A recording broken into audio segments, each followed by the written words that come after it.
আজকের প্রথম প্রশ্ন টালিগঞ্জ হরিদেবপুর থেকে 46 বর্ষীয়া বন্দনা দে।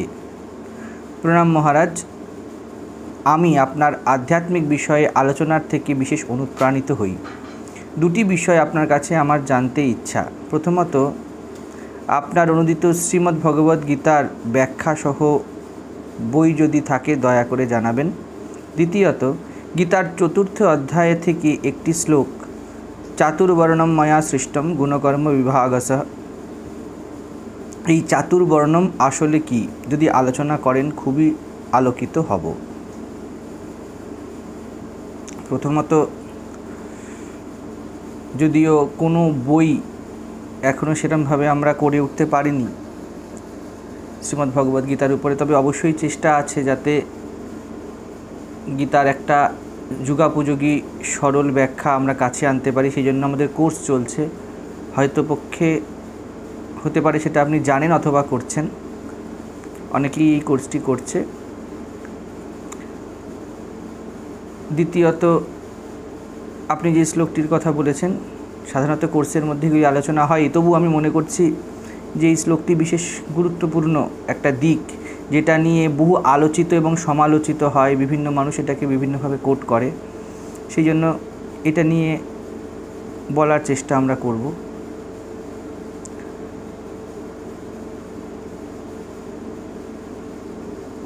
দেখুন, শ্রীমদ্ ভগবদ্ গীতার ঠিক এই যে শ্লোকটি আপনি বলেছেন, এই শ্লোকটি এবং এই ধরনের কিছু শ্লোক নিয়ে বিস্তারিত গোলযোগ আছে। ভগবান বলছেন তিনি জাতিভেদ সৃজন করেছেন, ভগবান নিজে করেছেন। তিনি বলেছেন চাতুর্বর্ণম ময়া সৃষ্টম গুণকর্ম বিভাগসঃ, আমি গুণ এবং কর্মের বিভাগ করার জন্য 4টে বর্ণ সৃষ্টি করেছি।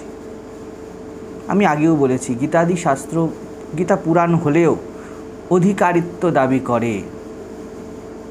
অধিকার তো দেখুন সবার থাকে সব কিছুতে। কে না ফ্যানের ব্লেড পরিষ্কার করতে পারে, কিন্তু টেকনিক জানতে হবে। সুইচ বন্ধ করতে হবে, কতটা প্রেশার দিতে হবে ফ্যানের, ফ্যানটিকে না খুলেই কিভাবে সহজে পরিষ্কার করতে হবে, নিচে একটি কাপড় পাততে হবে, ভিজে কাপড় দিয়ে মুছলে আবার শুকনো করতে হবে, ইলেকট্রিসিটির ব্যাপার আছে, এসব জানতে হবে। তো না হলে ওই সামান্য কাজে আপনার হাতও বাদ যেতে পারে, আবার ফ্যানটা নষ্টও হতে পারে, হিতে বিপরীত হতে পারে।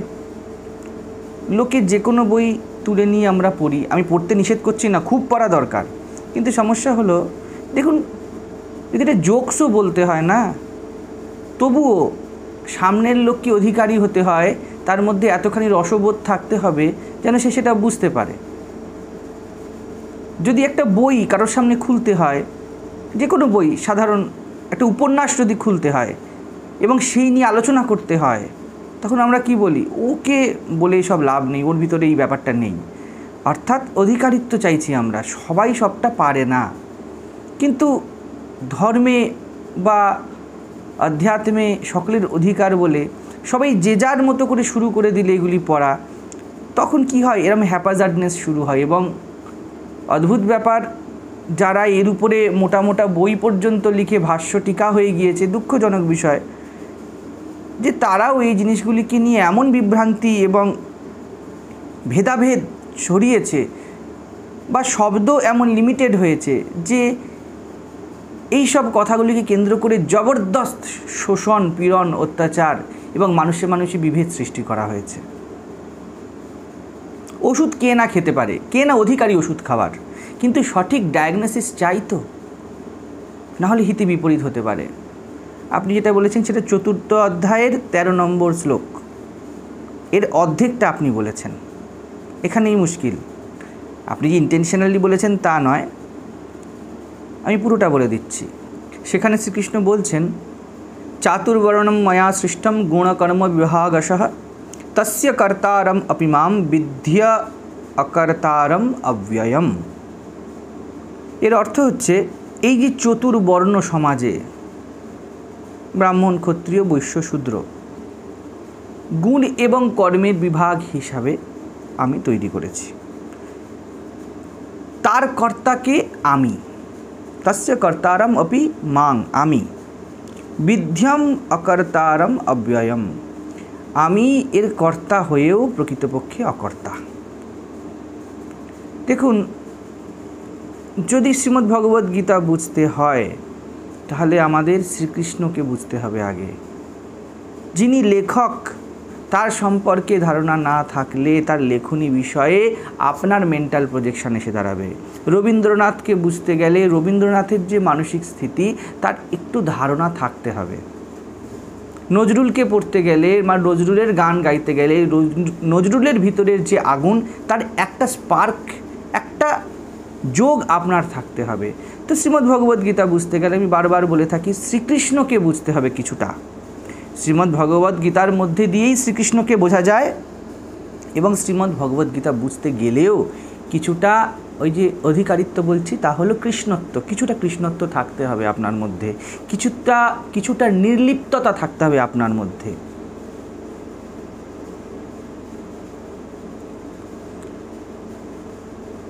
এই যে শ্লোক এর দ্বিতীয় ভাগ ও আগের পরের শ্লোক, আগে পরে যে শ্লোকগুলি আছে সেই কন্টেন্টগুলো দেখা হয় না। শ্রীকৃষ্ণ কোন কনটেক্সটে কথাগুলো বলছেন, মানুষ নিজের সুবিধার জন্য কি না করে। উপনিষদ একত্বের কথা বলে, গীতা উপনিষদের নির্যাস। উপনিষদ সমত্বও বলে না যে এটা এক এবং দুটো সম। উপনিষদ বলে এটা এক নয়ই, দুটোই যা দেখছো, এই দুটোকে যা দেখছো তা ভুল দেখছো, যা আছে একই আছে। আগে ভেদ হবে তারপর তো অভেদ হবে। উপনিষদ বলছে ভাই তোমার ভেদই মিথ্যা, তুমি ভুল দেখছো, তুমি ভুল বুঝেছো। গীতা আরেকটু এগিয়ে এসে কিভাবে চলবে, কি করবে, বা ওই যে মিথ্যা ভেদ দেখা হচ্ছে ওটাকে ক্ল্যারিফাই করছে আমাদের বোঝার সুবিধার জন্য। গীতা অনেকটা ব্যবহারিক। এই শ্লোকটার অর্থ এইরকমভাবে করা হতে পারে, গুণ কি? তিনটে গুণ, গুণকর্ম বিভাগ, সত্য রজ তম তিনটে গুণ। কর্ম কি?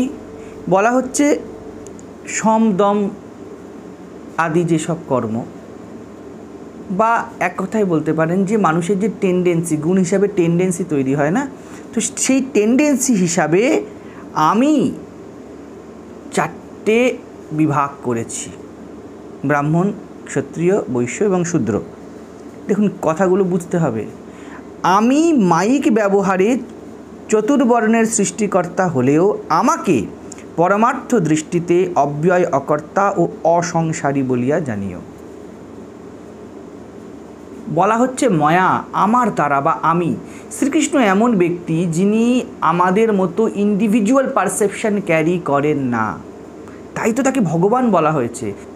শ্রীমদ্ভগবদ্গীতার কোথাও কৃষ্ণ উবাচ, বাসুদেব উবাচ, দ্বারকাধীশ উবাচ, পার্থ সখা উবাচ এইসব কখনোও বলা হয়নি।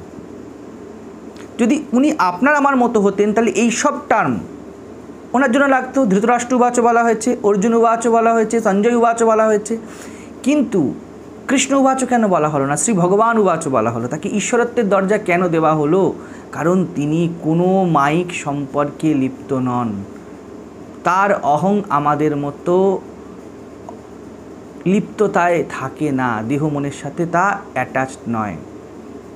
তাকে ঈশ্বর বলা হয়েছে, অর্থাৎ যিনি সমগ্রতার স্ট্যান্ড পয়েন্টে দাঁড়িয়ে আছেন।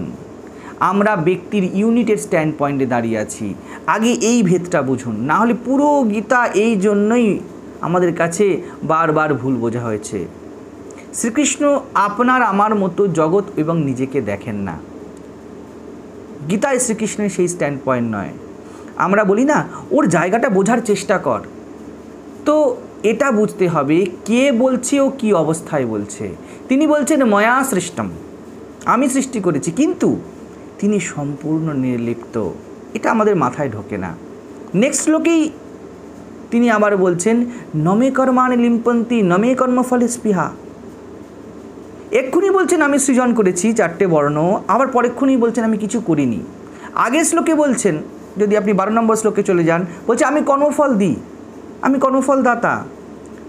এখানে বলা হয়েছে মানুষের যে যেরকম ভাব সেই হিসাবে তাকে সিদ্ধি দিয়ে থাকি। এখানে সমস্যা হয়ে যায় তাকে বুঝতে। আগে শ্রীকৃষ্ণ স্ট্যান্ড পয়েন্ট বুঝতে হবে। শ্রীকৃষ্ণের যে আমি, এটা অলিপ্ত অহম, এর কোনো নামকরণ নেই। আপনি তাকে ভগবান বলেন, কিন্তু তিনি আপনার মতো, আপনার মাথায় যেমন ভগবানের ছবি এমন কোনো ছবি নিজের মাথায় বানিয়ে রাখেননি। শ্রীকৃষ্ণের নিজের প্রতি কোনো ছবি নেই এই ক্ষেত্রে। উনি জাস্ট আমি যখন বলছেন তখন অহম বৃত্তির কথা বলছেন। আমি, আপনি ঘুম থেকে উঠে যখন প্রথম বলেনও না, জাস্ট আপনার মধ্যে প্রথম বৃত্তি ওঠে আমি, না বলা আমি।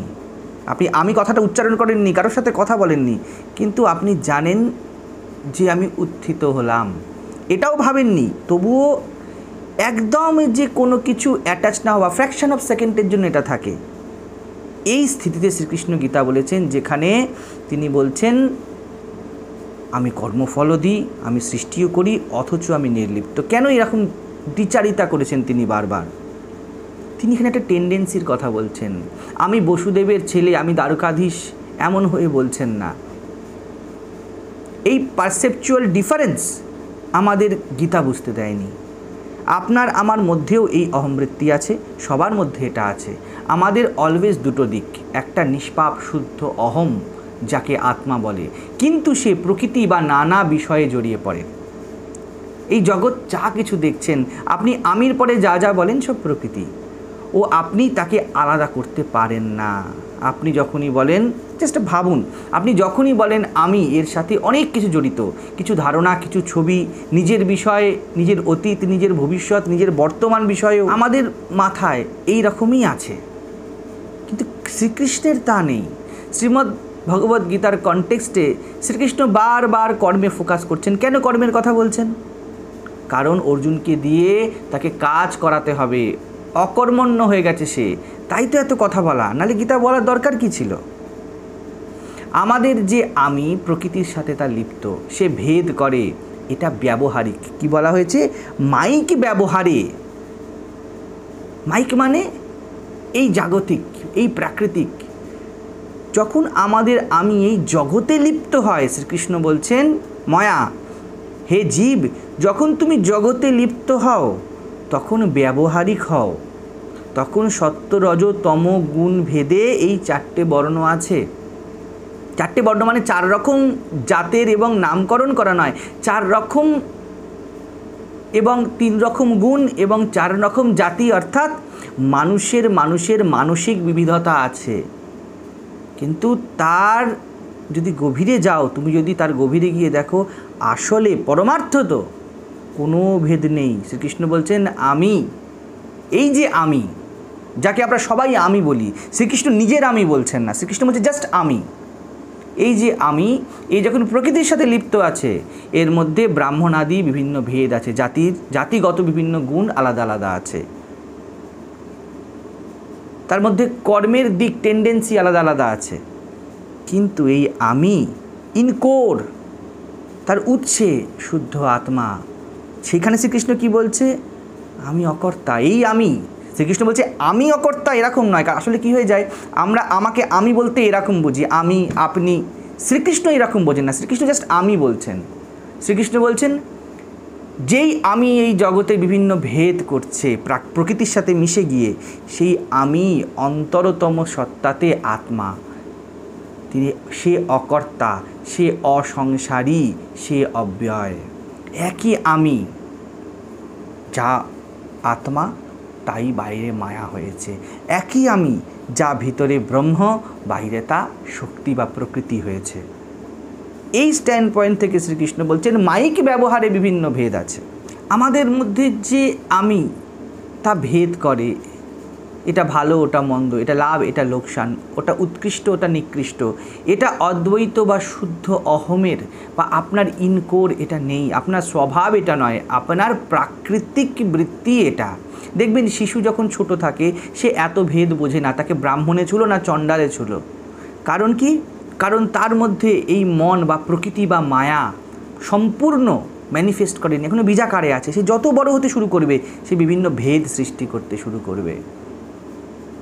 ব্রাহ্মণের ছেলে হয়তো কোনো চণ্ডাল বা শূদ্র এসে তাকে ছুঁয়ে দিল, আগেকার কথা বলছি, যদি ধরে নেওয়া এভাবে ভেদ, তাহলে ওই বাচ্চা কিন্তু কিছু বলে না, বলে তার পিতা। কারণ কি? তার মাথাতে তার যে আমি, তা আস্তে আস্তে সামাজিকভাবে করাপ্টেড হয়েছে।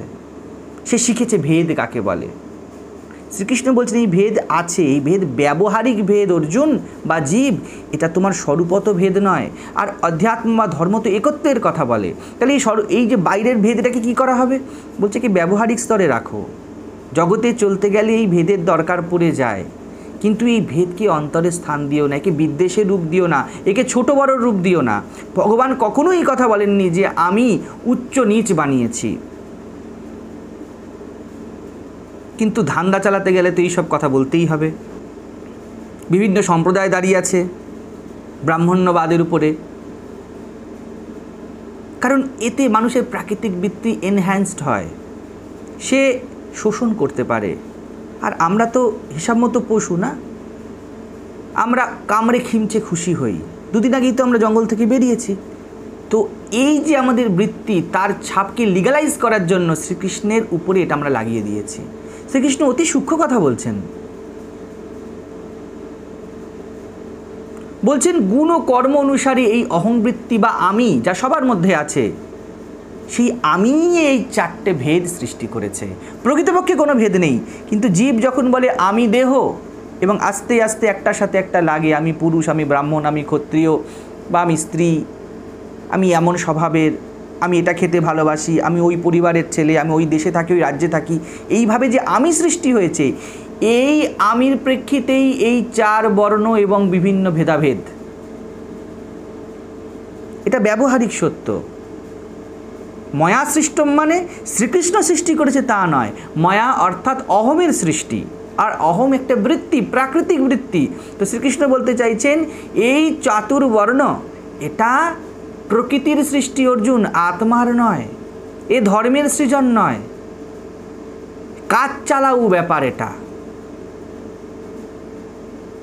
এর কোনো পারমার্থিক বা পরম অর্থ এর মধ্যে নিহিত নেই, এর মধ্যে কোনো সারবত্তা নেই। হ্যাঁ, রান্না করতে গেলে হাতা খুন্তি লাগে, কিন্তু এগুলো তোমার খিদে নিবারণের সহায়ক মাত্র, একে সহায়তা স্তরে রাখো। এ একটা হাতা বা খুন্তি বা কড়াই তোমার খিদে নিবৃত্তি করতে ব্যবহারিক সত্য, এর ব্যবহার হবে, তোমার পেটে এগুলো যাবে না। পরম অর্থ মানে আপনি একে আত্মসাৎ করতে পারবেন না। আপনার খিদেতে একটা কড়াই ছাড়া রান্না হয় না, কিন্তু আপনি কি কড়াই খান? বলছে হ্যাঁ, চাতুর্বর্ণ লাগে, কিন্তু ওই কড়াইয়ের মতো লাগে, ওই হাতার মতো লাগে, 3 গুণের ভেদ লাগে, ওই হাতার মতো লাগে। এগুলো প্রকৃতি স্তরের সমাজ চলছে, তাতে সবার প্রাকৃতিক টেন্ডেন্সি আলাদা আলাদা। আমরা কীভাবে ভাবছি? আমরা ভাবছি আমার নাম রমেশ, আমি যেমন বলি আজ এই কাজটা শেষ করব, তখন আমি কি বলছি? আমি করি, আমি করব, এরম তো বলি। আমরা মনে করছি ঠিক তেমনই শ্রীকৃষ্ণ বলছেন যে আমি সৃষ্টি করেছি, আমি করি না। তিনি বলছেন জীব, তোমার প্রাকৃতিক ব্যবহারিক জীবনে এই প্রকার বর্ণভেদ আছে, এটা তোমার প্রাকৃতিক বা লিপ্ত অহমের সৃজন মাত্র। কিন্তু পরক্ষণেই বলছে তুমি প্রাকৃতিকভাবে এমন ভেদকারী হলেও এবং এর ব্যবহারিক একটা প্রয়োজন একটা নির্দিষ্ট এক্সটেন্ট অবধি থাকলেও আসল ধর্ম বা অধ্যাত্মে কর্তা হয়েও প্রকৃতপক্ষে পারমার্থিকভাবে কোনো ভেদ নেই, তুমি অকর্তা। এখানে বলছে কি আমি অকর্তা। আমরা কি ধরি? আমি এরকম, শ্রীকৃষ্ণ এরকম, তো হয়ে যায় কি আমরা বলি কি উনি তৈরি করেছেন আর উনি অকর্তা। আসলে বলছে আপনার কথা। শ্রীকৃষ্ণ বলতে চাইছেন তুমি, অর্থাৎ হে জীব অর্জুন, তুমি প্রাকৃতিকভাবে কর্তা হয়েছ, ভেদ করছো, আবার তুমি তোমার অন্তঃসত্ত্বায় অকর্তা, অসংসারী, অব্যয়, তুমিই আত্মা। স্ট্যান্ড পয়েন্ট চুজ করো, তুমি কিভাবে জীবন বাঁচবে। তুমি ভেদে বাঁচবে, বর্ণভেদে, জাতিভেদে, গুণভেদে, কর্মভেদে বাঁচবে না, আত্মায় বাঁচবে। দেখুন এই শ্লোকের আগে পরে গেলেই পরিষ্কারভাবে বোঝা যায় শ্রীকৃষ্ণ কর্ম নিয়ে কথা বলছেন। আমি ব্রাহ্মণ, ক্ষত্রিয়, বৈশ্য, শূদ্র, এসব একটা আমির জন্য শ্রীকৃষ্ণ বলছেন হ্যাঁ এ ব্যবহারকালে আছে, কিন্তু পরম অর্থ বা পিওর মিনিং তোমার কোর যদি দেখো, এর গভীরে যদি যাও, যা কিনা অধ্যাত্ম বলে, উপনিষদ বলে, শ্রীমদ্ভগবদ্গীতা বলছে, আমাদের অন্তঃসত্ত্বার কথা, অধিআত্ম, আত্মার বিজ্ঞান, আমির বিজ্ঞান, সেক্ষেত্রে তুমি অকর্তা। অর্থাৎ তুমি না ব্রাহ্মণ, না ক্ষত্রিয়, না বৈশ্য, না শূদ্র। এই সেম কথাই উপনিষদ বলে। বজ্রসূচি উপনিষদে পরিষ্কারভাবে বলে দিচ্ছে কোনো জাতি তোমার নেই। শ্রীকৃষ্ণ এটাই বলছেন। কিন্তু মানুষের অনাদি অজ্ঞান, সে চায় ভেদ সৃজন করতে। মন বা প্রকৃতি আমাদেরই, যে লিপ্ত অহং, সে সুরক্ষা এবং সুবিধা বোধ করে যখন সে ভেদ সৃজন করে, সে নিজেকে বড় করতে পারে। অহংকার এমনই। আমরা এই ভার শ্রীকৃষ্ণের কাঁধেই চাপিয়ে দিয়েছি। শ্রীকৃষ্ণ বলছেন তোমাদের টেন্ডেন্সি আছে, তার বিভিন্ন দিক আছে, তা প্রাকৃতিক। ব্রাহ্মণ অর্থাৎ তোমার মধ্যে জানার ইচ্ছা আছে। বিদ মানে জানা, বৃহৎকে জানার ইচ্ছা, জীব জানতে চায়, আপনি বুঝতে চান, এটা ব্রাহ্মণত্বের গুণ হয়ে গেল। ক্ষত্রিয়, সে বিদ্রোহ করে। এই যে পুরো সভ্যতা, এটা ক্ষত্রিয়তার প্রতীক আপনার ভিতরের। আপনি কোথাও না কোথাও ফিজিক্যালি, মেন্টালি, ইন্টেলেকচুয়ালি বিদ্রোহ করেছেন। ক্ষত্রিয় সে যে শুধু রাজকার্য চালায় না, ক্ষত্রিয় সে যে বিদ্রোহ করে, আপনার মধ্যে এই অ্যাসপেক্ট আছে। বৈশ্য, আপনি দাম দর করেন, কি দিলে কি পাবো জীবনে, এটা করে কি হবে কি হবে না। দেখুন, এগুলো আপনার ইনহারেন্ট টেন্ডেন্সি, কিন্তু এগুলি প্রাকৃতিক, আত্মিক নয়। এটা আপনার বৈশ্যত্ব। শূদ্রত্ব, যখন আমরা মাথা মোটা হয়ে যাই, মাথা মোটা মানে আমরা গ্রস জিনিস বুঝি, আমরা সূক্ষ্মের ধারণা করতে চাই না। দেখবেন মানুষের মধ্যে একটা টেন্ডেন্সি আছে যে সূক্ষ্ম বিষয় হলেই তার মন যেন সহজে তাতে যেতে চায় না। এই জন্য দেখবে বাচ্চা পড়তে চায় না, কারণ যখনই সূক্ষ্ম ধারণা করতে হবে মন যেন এদিক ওদিক তাকাতে শুরু করে।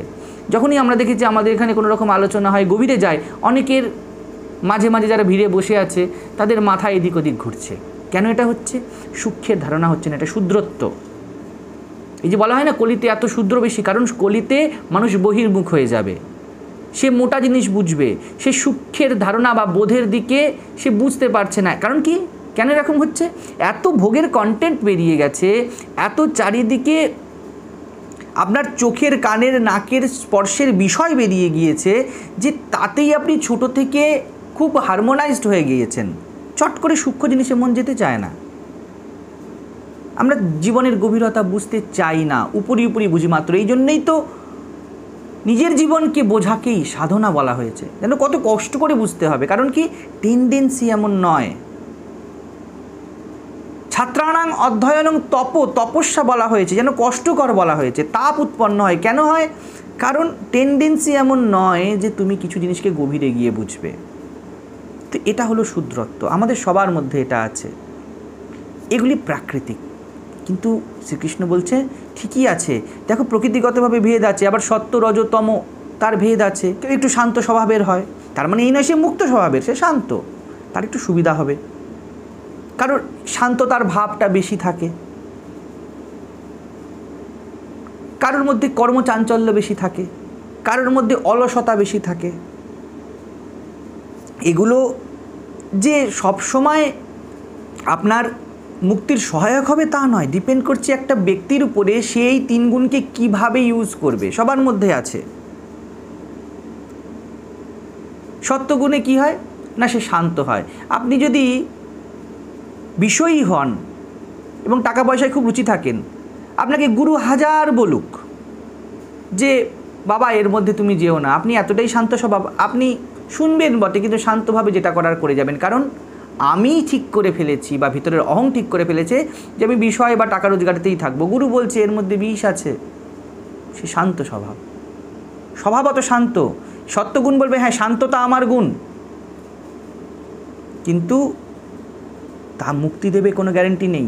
আপনি শান্ত হয়ে সারা জীবন কিন্তু ভুল পথে চলতে পারেন। অনেকে আছে দেখবেন, হাজার বলুন তাদের ভিতরে কিছু হেলদোল চলে না। আবার কেউ খুব রাজসিক, এটাও দুদিকই হতে পারে। রাজসিক ব্যক্তি জগতের জন্য অনেক কাজ করতে পারেন। স্বামীজি বলেছেন সত্য মিশ্রিত রজ, শান্ত থাকবে, শান্ততায় বিচার আসবে। বিচার আসবেই তা কিন্তু নয়, এবং বিচার এলেও ওই বিচার যে মুক্তিমুখী বিচার হবে তার মতো নয়। মূল ব্যাপার হলো আপনি মুক্ত, আপনি আপনার আমিত্বকে কোথায় আটকে রেখেছেন তার উপর ডিপেন্ড করবে এই সত্য রজতম কীভাবে ওয়ার্ক করবে। যে তামসিক সে অলস, এবং সে যদি মুক্তিকামী হয় দেখা যাবে তার জগৎ বিষয়ে একটা অলসতা আছে। অলসতা, আপনি বলবেন চল গিয়ে একটু মজা করি, সে বলবে ভালো লাগছে না। তো সব কিছুই ঘুরে ফিরে কিন্তু ভ্যারাইটির বিভিন্ন অংশগুলো, প্রকৃতির বিভিন্ন গুণ, এর সাথে আত্মার কোনো সম্পর্ক নেই। শূদ্রত্ব হলো, তামসিকতা হলো, যা চলছে তেমনই চলো, এই বুদ্ধি, এগুলো সবার মধ্যে আছে। কারো কোনো বৃত্তি সারফেসে উপরের দিকে আছে এবং তাকে আমরা সেইভাবেই ডিফাইন করি। আমরা আলসি বলে দিই। সে কি কোনো কর্ম করে না? সে কি শান্তভাবে কখনো ভাবে না? ভাবে, কিন্তু তার মধ্যে সারফেস লেভেলে ওটা উঠে আছে, তো আমরা বলি এ তামসিক, এ আলসি। অজ্ঞান, যেখানে অজ্ঞান আছে, যেখানে জানার ইচ্ছা নেই, যেখানে বোঝার জন্য কোনো চেষ্টা নেই, যেখানে জীবনের গভীরে যাবার ইচ্ছা নেই, তাকে অজ্ঞান বলে। তামসিকতা এটা দেখা যায়। কিন্তু এ তো প্রাকৃতিক গুণ মাত্র, জীব মাত্রই স্বরূপত নির্গুণ। তাই সঙ্গে সঙ্গে শ্রীকৃষ্ণ নেক্সট লাইনে বুঝিয়ে দিচ্ছেন, প্রকৃতপক্ষে না আছে জাতি, না আছে বর্ণভেদ, তুমি অকর্তা। কিন্তু আমরা দেহাত্মবাদী, ভেদ মনের স্বভাব ও মন ইকুয়াল টু প্রকৃতি, আমরা প্রকৃতির সাথে লিপ্ত। তো মনে করি কৃষ্ণ একটা ডিক্টেটারের মতো, ঈশ্বরের মতো বা জমিদারের মতো উপরে বসে আছে, আমরা তার নিচে বসে আছি। উনি 4টে ভেদ সৃষ্টি করে লাঠি ঘোরাচ্ছেন, আর আমরা জো হুকুম বলছি। একজন তিনি ক্ষমতা সম্পন্ন লোক, যেমন রাজা, এবং তাকে মেনে চলা। অধ্যাত্ম মান্যতার নাম নয়, একেবারেই নয়। মান্যতায় অন্ধবিশ্বাস, শোষণ, পীড়ন হয়, মান্যতায় অজ্ঞান হয়। আর এই মান্যতা শ্রীকৃষ্ণের নামেই আমরা চালিয়ে দিয়েছি আমাদের শোষণ পীড়নের খেলা চালাতে। মানুষ তাই চাই, এবং আজ নতুন নয়, বারংবার আদিকাল থেকে এই প্রবৃত্তি বা টেন্ডেন্সি মানুষের মধ্যে থেকেছে যে মানুষ ধর্মের নামে শোষণ করবে। নাহলে শ্রীকৃষ্ণ কেন বলছেন আমি অকর্তা? আমি অকর্তা বলতে শ্রীকৃষ্ণ অকর্তা নয়, আমাদের মধ্যে যে আমি বৃত্তি আছে, যাকে আমরা অহং বলি, আমি বলি আমি, আমরা না বলতেও বুঝি আমি।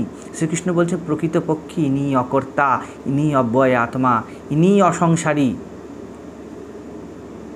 আসল কারণ বলা হচ্ছে, তুমি যদি প্রকৃতিতে থাকো, এই সব বর্ণভেদ, জাতিভেদ এবং যাবতীয় ভেদাভেদ, এসব একটা আইসোলেটেড আমির দ্বারা সৃষ্টি হবে।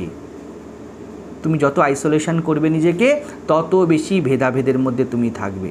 কিন্তু যা শুদ্ধ অহং বা আত্মা, সে সদা অকর্তা, তাতে কোনো ভেদ নেই, এটা তুমি জানো। অর্থাৎ যখনই ব্যক্তিত্ব আসবে তখনই ভেদ আসবে। অন্তরে সব অভেদ, ইনকোর সব অভেদ। মিষ্টিতে যখন আপনি যাবেন, মিষ্টির নানা নাম হবে, ছোট মিষ্টি, বড় মিষ্টি, দানাদার, ছানার বিভিন্ন রকমের মিষ্টি আছে, কোনটা কালাকাঁদ, কোনটা রসগোল্লা। যখনই আপনি মিষ্টিতে যাবেন বা সন্দেশে যাবেন, তখন অনেক ভেদাভেদ আছে অর্জুন। কিন্তু যদি ছানাতে যাও, কোনো ভেদাভেদ নেই, অকর্তা। ছানার ব্যক্তিত্ব নেই, মিষ্টির ব্যক্তিত্ব আছে, একটু শক্ত মিষ্টি, নরম পাকের মিষ্টি। উৎসে কোনো ভেদ নেই, উৎস সদা অকর্তা এবং অভেদ। ছানা দেখুন কেমন অকর্তার মতো, যেই সন্দেশ হয়ে গেল, সন্দেশ বলছে আমি এই সন্দেশ, জানিস আমাকে কত লোক পছন্দ করে, জানিস আমার স্বাদ কি। এই ভেদ হলো মায়া। প্রকৃতপক্ষে একই আত্মা জগৎ নাম রূপ হয়ে প্রকাশ পাচ্ছে, একই ছানা বিভিন্ন সন্দেশ হয়ে প্রকাশ পাচ্ছে। আগের শ্লোকে তিনি বলেছেন, আমি সকাম ব্যক্তিকে শুভ অশুভ ফল দিই। অর্থাৎ যখন আপনি কর্তা হয়ে কিছু চাইছেন, অ্যাকর্ডিংলি ফল হবে। আপনি সামনে যদি একজনকে দেখে হাসেন, সেও হাসবে, মোটামুটি অ্যাজাম্পশন নেওয়া যেতে পারে। আপনি চড় মারলে তারও হাত উঠে যাবে। দেখুন, এটা ন্যাচারালি চলে আসে, প্রাকৃতিকভাবে চলে আসে। কিন্তু শান্তি প্রাকৃতিকভাবে আসে না, জ্ঞান প্রাকৃতিকভাবে আসে না, তার জন্য সাধনা চাই। আপনাকে যদি কেউ একটা চড় মারে, আপনার হাত এমনিই উঠে যাবে। সিনেমাতে দেখবেন না যে বাবা মেরেছে, তাতেই ছেলের হাত উঠে গেছে, সে যে ইচ্ছা করে উঠিয়েছে তা নয়, প্রাকৃতিক টেন্ডেন্সি এটা, অ্যাকশান রিয়াকশান। বলছে যখনই তুমি অ্যাকশান রিয়াকশানের স্তরে থাকবে, তখনই কিন্তু তোমার যে আমি, তা কর্মফল দাতা হয়ে যাবে, তুমি কর্মের ফল পাবে। আরেকটু আগের যদি শ্লোকে চলে যান, যদি এখানে আপনি 11 নম্বর শ্লোকে চলে যান, বলছে যে যথা মাং প্রপদ্যন্তে তাং তথৈব ভজাম্যহম। যে যেমনভাবে এই আমিকে দেখে সেই আমি সেইভাবেই ফল দেয়। আপনি যদি বলেন আমি আত্মা, আপনার জীবন আত্মিক ভার মুক্ত হয়ে যাবে। আপনি যদি বলেন আমি প্রকৃতি, আমি পুরুষ, আমি স্ত্রী, আমি এর ছেলে, আমি চাকুরে, আপনার জীবন তেমন হয়ে যাবে। যে যথা মাং প্রপদ্যন্তে তাংস তথৈব ভজাম্যহম। আপনি এই আমিকে যেভাবে ডিফাইন করবেন আপনার জীবন তেমন হয়ে যাবে। দেখুন, পুরো কর্মের কথা পরপর পরপর বলে আসছেন শ্রীকৃষ্ণ। আপনি যদি আত্মা হন তাহলে এই ভেদ অপূর্ণতা নট ফর ইউ। কিন্তু সেই আপনি নিজেকে যখন প্রকৃতি করেন তো সব আপনার জন্য আছে। এবারে আপনি মুক্ত এটা চুজ করতে। কোনো প্রাকৃতিক সত্য রজ তম গুণ, কোনো জাতি ভেদ, কোনো কর্ম আপনার এই মুক্ততায় হাত দিতে পারে না। আপনি মুক্ত, সব সময় মুক্ত, জীবনের শেষ প্রান্ত অবধি মুক্ত চুজ করতে আপনি কোন দিকে যাবেন। জীব কখনো চয়েসলেস হয় না। কিন্তু দেহাত্মবোধে আমরা ভাবি শ্রীকৃষ্ণ বা ভগবান বলে কেউ এসব বলছে যে আমি করছি, আমি তাকে কর্মফল দিই। আসলে তিনি কর্মফল দেন না। আপনার মধ্যে যে অহমবৃত্তি আছে, আপনার মধ্যে যে আমি আছে, তাই কর্মফল দেয়। আবার রিপিট করছি, অধ্যাত্ম আপনার বিজ্ঞান, আপনার অন্তরের বিজ্ঞান অধ্যাত্ম, কোনো ভগবানের বিজ্ঞান নয়। আসলে তিনি আপনারই ভিতরের খবর দিচ্ছেন। 14 নম্বর শ্লোকে, নেক্সট শ্লোকেই শ্রীকৃষ্ণ আবার বলছেন আমি কোনো কর্মে লিপ্ত নই, কর্মফলে আমার স্পৃহাও নেই। অর্থাৎ জীব এই যে তুমি বারবার আমি বলো, আসলে এ নির্লিপ্ত, এ কখনো কিছু করে না। পরমার্থ তো ইনকোর, এ সদা অকর্তা, এ পূর্ণ, তাই এর কোনো স্পৃহা নেই। কিন্তু তুমি ভ্রান্তিতে আছো, তাই কর্ম এবং কর্মফলে বাঁধা বলে নিজেকে মনে করছো। সমাজ শিখিয়েছে, দেহ শিখিয়েছে, প্রকৃতিতে ফেঁসে তুমি এই রকম কন্টিনিউ করে যাচ্ছ। কেন এরকম হচ্ছে? বলছে এটি প্রকৃতির ফাংশন, আমি তো এই জন্যই এসেছি। যাবতীয় মহাপুরুষ শ্রীকৃষ্ণ শ্রীমদ্ ভগবদ্গীতা এটাই তো বোঝাতে এসেছে, প্রকৃতিতে ফেঁসো না। বলছে এটা যদি তুমি জেনে যাও, শুধু জানতে হবে যে তোমার প্রকৃতি কোনটা, তোমার স্বরূপ কোনটা। তোমায় কোনো কর্ম বাঁধতে পারে না। জীব বোঝে এক কর্মপ্রবাহ মাত্র চলছে, সকলই তোমারই ইচ্ছা, অর্থাৎ প্রকৃতির ইচ্ছা। ব্যক্তিগত কর্তৃত্ব কিছু নেই। তোমার কর্ম তুমি করো, মা লোকে বলে করি আমি। জগতে মনে হচ্ছে দেখে, লোকে বলে মানে বিভিন্ন মানুষ বলছে বা বিভিন্ন জায়গা থেকে আমরা এমন ফিডব্যাক পাচ্ছি যেন একটা ব্যক্তিত্ব যেন কর্ম করছে, রাম এটা করেছে, শ্যাম ওটা করেছে, লোকে বলছে। কিন্তু আসলে সকলই তোমার ইচ্ছা, আসলে কর্তৃত্ব নেই। নমে কর্মাণি লিম্পন্তি নমে কর্মফলে স্পৃহা। এই মেয়ে, এই আমার, এই আমি, এই হলো আত্মা।